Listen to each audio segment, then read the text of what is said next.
Imagine the most terrifying, competent, cynical monster hunter you can possibly think of. Oh, absolutely. The guy who can just, like, decapitate a fiend without even blinking. Exactly. A legendary figure who knows exactly how broken and corrupt the world is, and he just navigates all those gray areas with this grim, silent competence. You have that image in your head. I do. The ultimate pragmatist. Okay, good. Now I want you to imagine that exact same guy tied up in a muddy ditch. His wrists are bleeding from cheap twine, and he is getting repeatedly punched in the back of the head by a local thug. Oh, man, it is so pathetic to read. Right. And why is he getting punched? All because he is trying to quote a 40-year-old zoning law to a literal lynch mob. It's just unbelievable. It really is. Welcome to the deep dive, everyone. Today, we are looking at a Geralt of Rivia that you have never, ever seen before. I mean, it is so surreal to finally be having this conversation. Yeah. Because it's been 7 years. 7 long years. Yes, 7 years since we have had a new Witcher book translated into English. When I finally got my hands on Crossroads of Ravens by Andrzej Sapkowski, which is beautifully translated by David French, by the way. Oh, David French always nails it. He really does. But when I got it, I didn't even want to open it at first. I just sat there staring at the cover. The anticipation was just almost too heavy to break, you know? I was exactly the same way. I mean, for fans of this universe, a new Sapkowski novel isn't just a release date on a calendar. It is a drop everything, cancel your plans, put your phone on Do Not Disturb monumental event. 100%. And look, we know that you, listening to us right now, might be coming to this universe from a bunch of different doors. Maybe you are one of the die-hard original book readers who has been haunting the lore forums since Lady of the Lake came out. True veterans. Yeah, the veterans. Or maybe you are a massive fan of the legendary CD Projekt Red video games, and you have literally spent hundreds of hours just like wandering around the swamps of Velen in The Witcher 3. Just listening to the wind howl, we've all been there. We really have. Or maybe you fell in love with the continent and the characters through the Netflix series. The beauty of this franchise is that it has all these incredibly distinct, incredibly valid entry points. Yeah, it's such a massive tent now. But no matter how you first found Geralt of Rivia, returning to the original creator's vision is just different. It totally is. Returning to the actual prose that birthed this entire phenomenon, it's an experience unlike any other. Sapkowski has this very specific rhythm to his world building that you just can't replicate anywhere else. Absolutely. And just to set our mission for today's deep dive, we are not here to give you some dry, chronological, chapter-by-chapter plot summary. No, nobody wants to listen to an audiobook summary. Right. What we are going to do today is explore what it actually feels like to return to the continent. We want to share the specific moments that made us gasp out loud, the massive lore drops that completely rewired our understanding of this world's history, and, well, most importantly, what this prequel means for the psychology of the Geralt we all know and love. Because, as you established right at the top with that whole muddy ditch scenario, we are dealing with a prequel. We're meeting a fundamentally different person here. Completely different. Jarring is really the only word for it. It was profound cognitive dissonance for me in those first 2 chapters. We are so completely hardwired to perceive Geralt as, you know, the ultimate cynic. Yeah, the guy who trusts nobody. Exactly. Yeah. But here, Yeah. he is a teenager. I mean, functionally a teenager in Witcher years. He has just left the fortress of Kaer Morhen. He is full of what the book explicitly calls youthful fervor. Youthful fervor. Can you imagine Geralt with youthful fervor? It's hilarious. And because of that, he is a bit arrogant, he is definitely overconfident, and he is shockingly, almost painfully naive. He genuinely believes that the world operates on logic, reason, and established laws. Okay, we have to unpack that opening scene in the village of Newhold because I was howling laughing, but I was also experiencing like intense secondhand embarrassment for him. Oh, it was so cringy, but in the best way. Let's paint the picture for the listener. The book opens, and Geralt is captured. He's in this backwater, muddy nothing of a village. His wrists are bound so tightly with twine that they are literally bleeding. And there's a massive, ugly village enforcer named Daryl just casually standing behind him, hitting him. Just clocking him in the head. Yeah. And he is being interrogated by the local authority figure, Alderman Bulava. And Sapkowski paints Bulava with such grotesque, vivid detail. He's wearing this velvet kaftan that has absolutely no business being in a muddy village, and he's just sweating profusely. Yes, the velvet kaftan. And this is where Sapkowski does something brilliant with the Witcher mutations. Geralt is standing there, tied up, getting beaten, and he can't turn off his enhanced senses. Right, the sensory overload. Exactly. His sense of smell is so acute that he is involuntarily analyzing the sweaty velvet of the alderman's clothing. He literally deduces the exact menu Bulava has eaten for the last 3 days. And concludes with absolute certainty that one of the dishes definitively featured tomato sauce. A 3-day-old tomato sauce stain, it's that classic grounded Sapkowski detail. It forces the high fantasy into this gross, mundane, unwashed reality. You have a mutant monster slayer, and his superpower is currently being used to identify old pasta stains. Yeah. But the funniest and simultaneously the most tragic part of this entire sequence is how Geralt attempts to defend himself from the Lynch mob. Oh no, here it comes. The villagers are gathering, they want to hang him from the nearest tree, and what does our legendary badass do to save his life? He clears his throat, stands up straight, and starts formally reciting the law. He really does. He says, "On the strength of the titulary edicts of the year 1150, issued by Dagred, King of Cadwin." I can't even. He honestly, genuinely thinks that citing a royal edict from decades ago is going to stop a mob of angry, uneducated peasants who just want to kill a mutant. I put my head in my hands when I read that. I actually groaned out loud. It shows you exactly how sheltered his upbringing was at Kaer Morhen. So sheltered? The Witcher trainers, Vesemir and the rest of the old guard, they clearly taught him the history of the continent. They made him memorize the legal codes. They taught him the theory of human civilization. But they couldn't teach him the reality of human nature. Exactly. They didn't teach him that a piece of paper signed by a king 50 years ago means absolutely nothing to a man with a pitchfork who hates the color of your eyes. But wait, I have to push back on that a little bit. Oh, really? Okay, go ahead. Does that actually make sense to you?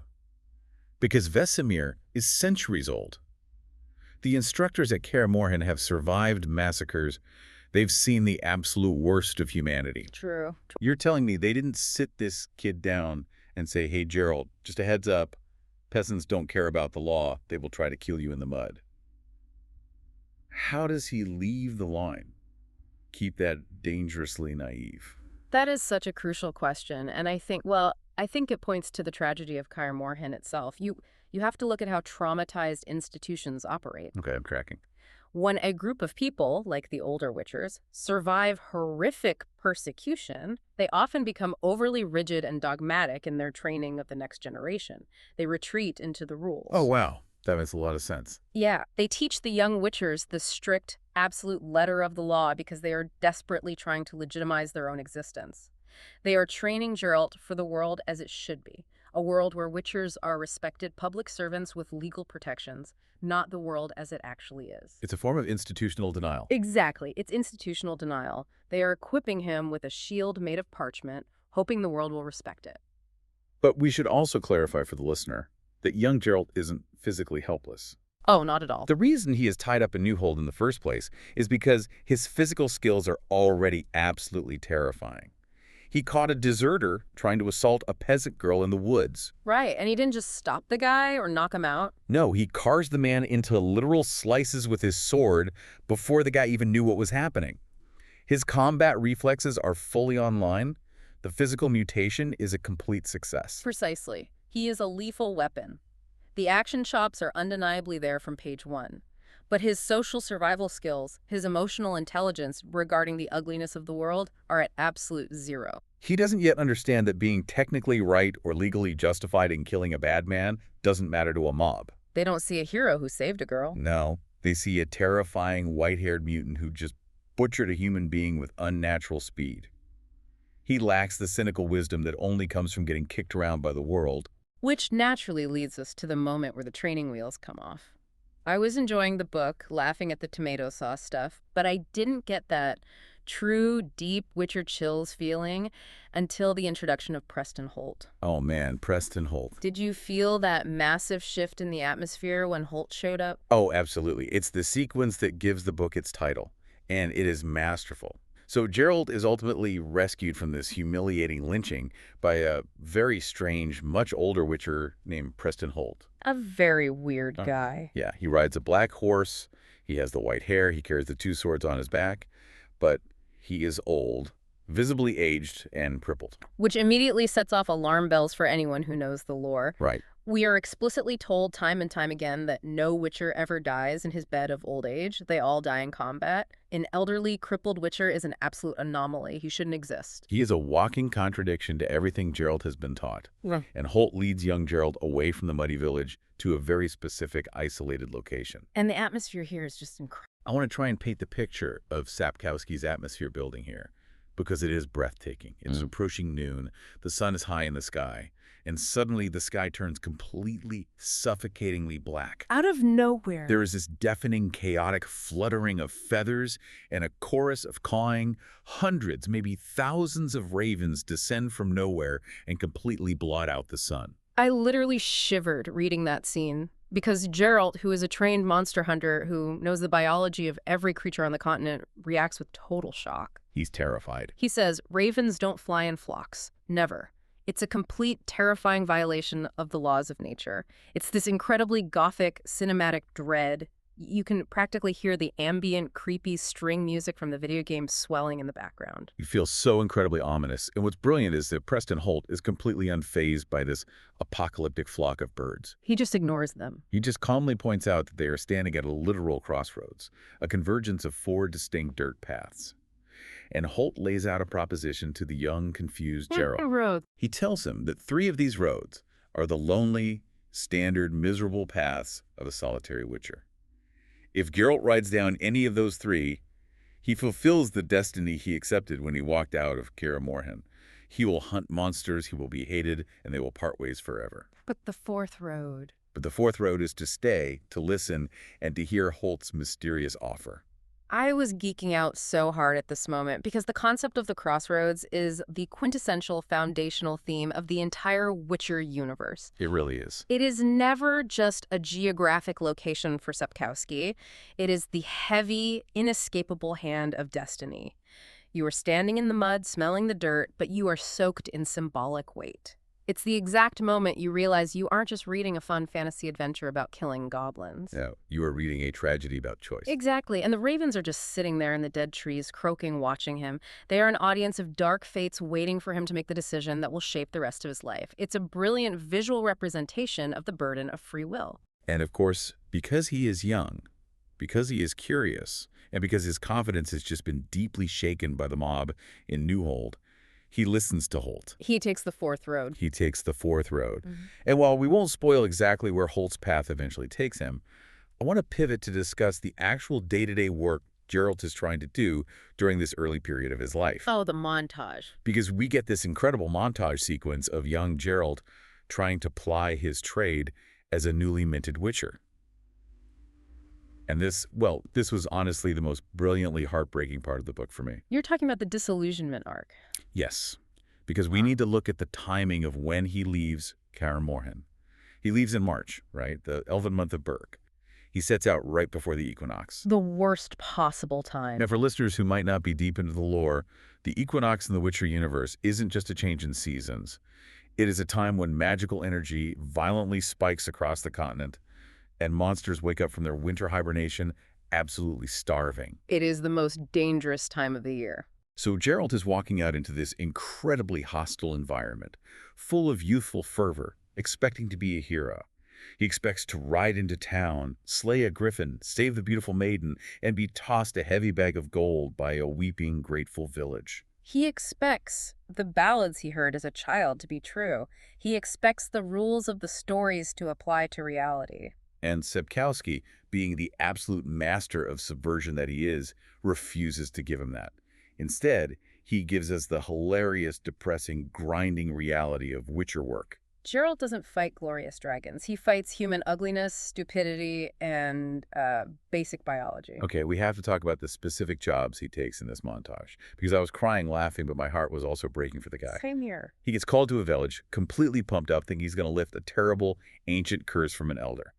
He prepares his potions, he walks in, and he realizes almost immediately that there is no magic involved. Oh, no. He has to patiently explain to this angry, ignorant, pitchfork-wielding family that their 90-year-old grandfather doesn't have a demon inside him. He just has severe dementia. And they get furious at him for it. They accuse him of being a fraud because they'd rather believe in a cool, terrifying demon than the sad, mundane reality of an aging brain. People just want an easy villain to blame. Exactly. And then the very next village over, he is called in by the village headman, who claims a malicious swamp witch has cursed his anatomy. Oh, God, the genitalia inspection scene, I could barely read it. I was laughing so hard. It is brilliant physical comedy. You have Geralt, this highly trained, mutated apex predator who has to physically examine the sweating village official and gently, professionally explain that it is not dark magic causing his symptoms. It is just a very severe, very mundane case of the clap. Yeah, and that he needs to go see an apothecary, not a monster slayer. And the whole time this montage is happening, people are faking demonic possessions to get him to murder their business rivals, or jealous husbands are trying to hire him as an assassin to kill their wives. It's just endless corruption. And every single time, Geralt draws a moral line and says, "No, I am a witcher. That's not a monster. That's just a human problem." He gets chased out of town. They throw rocks at him. They accuse him of extortion. They refuse to feed him. You can feel the youthful enthusiasm just being systematically, ruthlessly beaten out of him. Day by day, village by village, the mud gets deeper, the coin purse gets lighter, and the human race gets uglier. It's so bleak. I want you to think about this for a second. When you play The Witcher 3, there's this very specific, iconic animation that Geralt does. Oh, I know exactly what you're going to say. Whenever a peasant gives him a contract or tells him some sob story about a monster in the woods, Geralt often takes this deep, heavy, incredibly exhausted sigh before he negotiates the price. The famous Geralt sigh. Yes. I read this montage in Crossroads of Ravens, and I realized this is where that sigh was born. He didn't hatch out of a mutation pod as a cynical, grumpy man. The world ground him down into that shape, one ignorant peasant at a time. That is a brilliant observation. Yeah. You are watching the psychological foundation of the character being poured right in front of you. Mm-hmm. The idealism is colliding head-on with the muck of human ignorance. Yeah. But, you know, it's one thing for uneducated peasants in backwater villages to be ignorant. What we find out later in the book completely flips that dynamic on its head. Yeah. Because their ignorance wasn't just spontaneous, it was weaponized. Oh, man. Okay. Let's take a deep breath, because we need to talk about the reveal. Here we go. There was a detail buried right in the middle of this book that made me literally drop it on the floor. I had to go back and reread the page 3 times just to make sure I wasn't hallucinating. You talking about the conversation with Mother Assumpta? I am. First of all, the casual reveal that the stern, imposing priestess Mother Assumpta of Rivia is actually a much younger Neneki. Neneki. In the temple of Melitel in Elender, the woman who basically becomes Geralt's surrogate mother later in the saga. Okay. I gasped when that connection clicked. It was such a great Easter egg. But that was just the appetizer. Let's unpack what she actually tells Geralt about the Kaer Morhen massacre. Right, so for listeners who might need a quick refresher on the timeline, in the deep lore of The Witcher, the stronghold of Kaer Morhen was attacked and almost completely destroyed by a mob of angry fanatics in the year 1194. A horrible tragedy. Most of the Witchers and their instructors were slaughtered in the courtyard. It was a near-extinction event for the Wolf School. And for decades, both in the original books and the games, this event has been presented to the audience as a tragic result of blind peasant superstition. Just a spontaneous, fearful pogrom. Exactly. The peasants got scared of the mutants, grabbed their pitchforks, and overwhelmed the castle. Right, we all just accepted that. It fit the grim, dark tone of the universe perfectly. But Neneki drops the absolute mother of all lore bombs. She tells Geralt that the massacre wasn't a spontaneous uprising at all. It was a corporate hit job.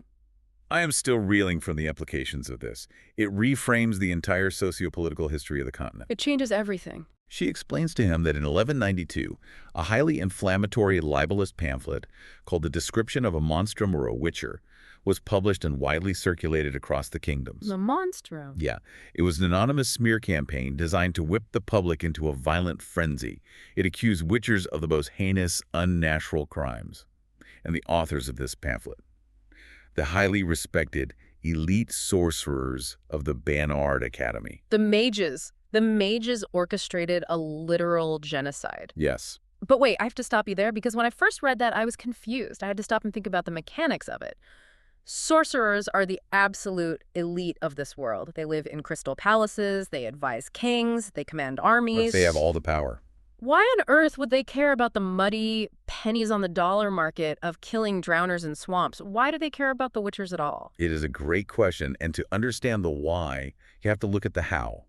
How the Witchers were created in the first place. They didn't just organically evolve. No, they were made. Nenneke and Holt reveal that the original Witcher mutations were created in a secret laboratory in a place called Maribel.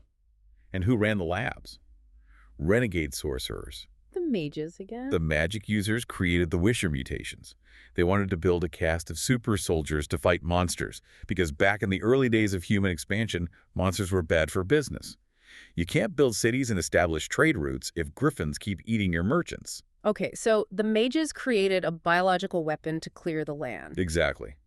But eventually, the biological weapons became independent. The Witchers formed their own schools, like the Wolf School at Kaer Morhen. They became a self-sustaining guild. They created their own code. They became competition. Ah, competition. You have to remember, mages are incredibly greedy.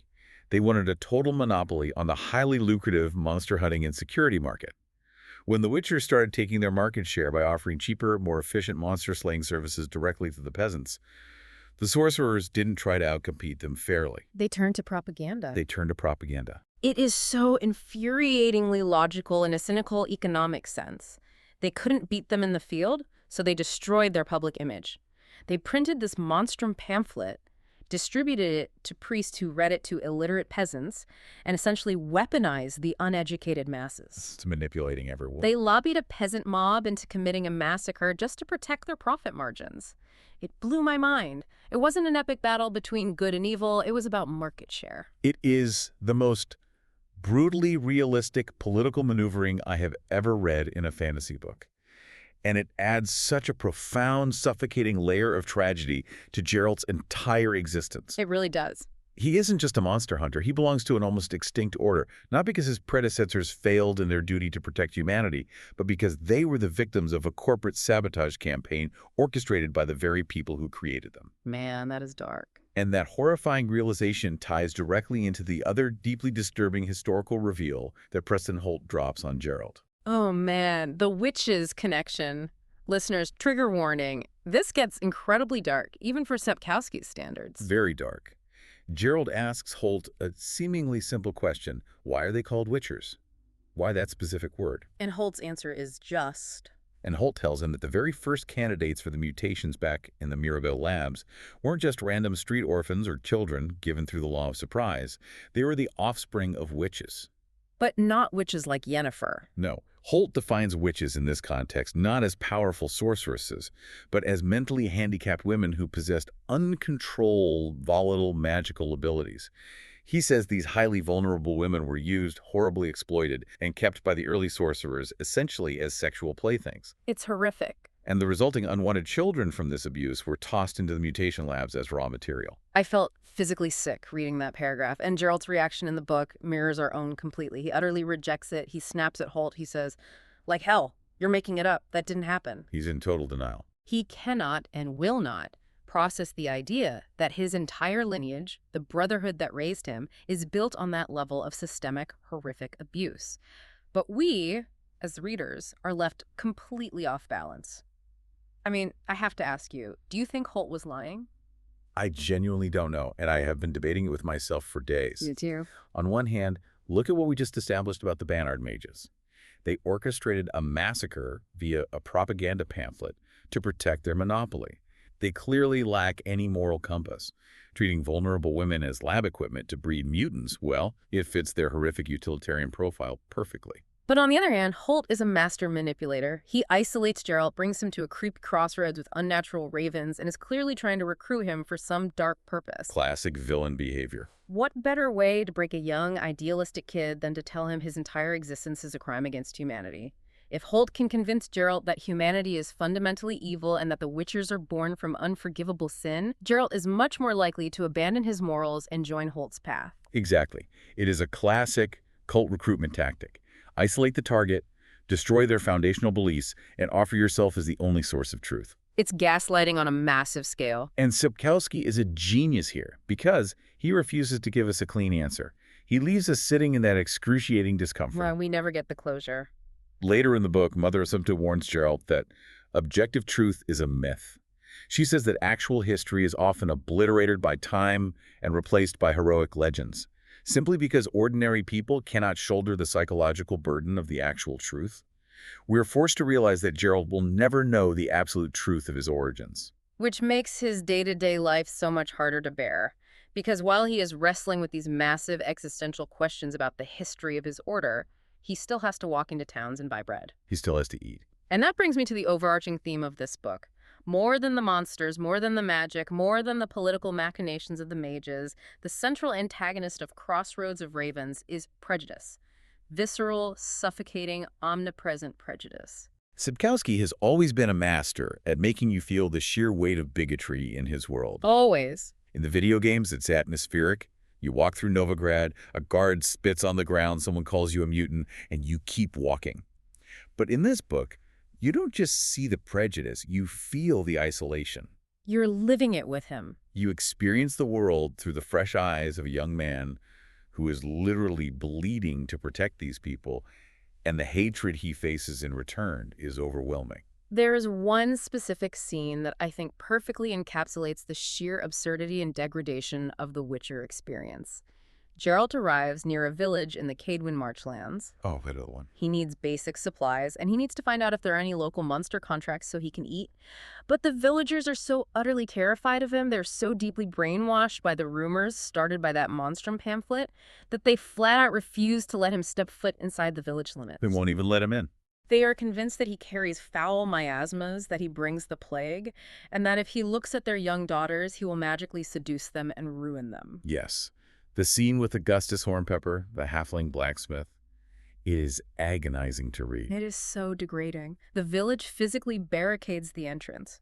They force Geralt to sit on a rough wooden bench out in the muddy woods, completely ostracized from human contact. Was sitting alone in the cold. And they won't even speak to him directly. The alderman refuses to come out. Instead, they send out this halfling blacksmith, Augustus, to act as a middleman. Right, because of the superstition. Yes.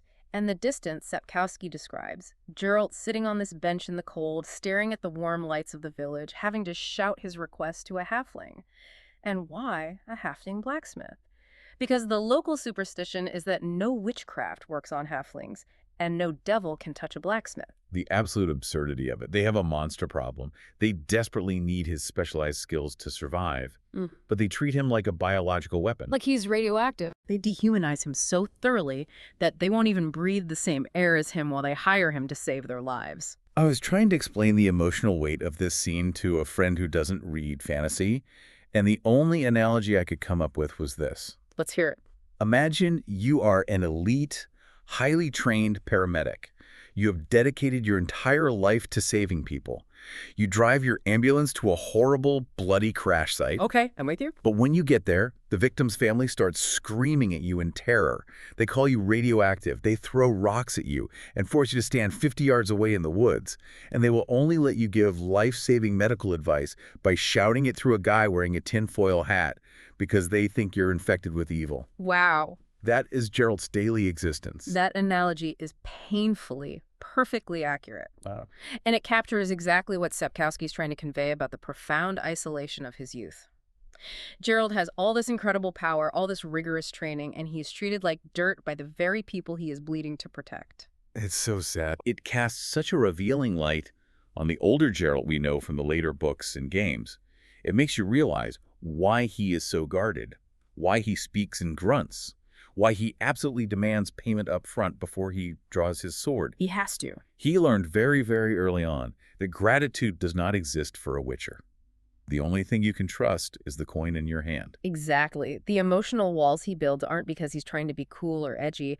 They are survival mechanisms to protect his own sanity. Absolutely. So, zooming out a bit from the heavy thematic elements, I want to ask you a structural question. We have been absolutely raving about this book. We love the lore, we love the character work. But if a listener out there has only played The Witcher 3, maybe they've watched Henry Cavill on Netflix, they know the basic premise, but they have never actually picked up a Sapkowski book before.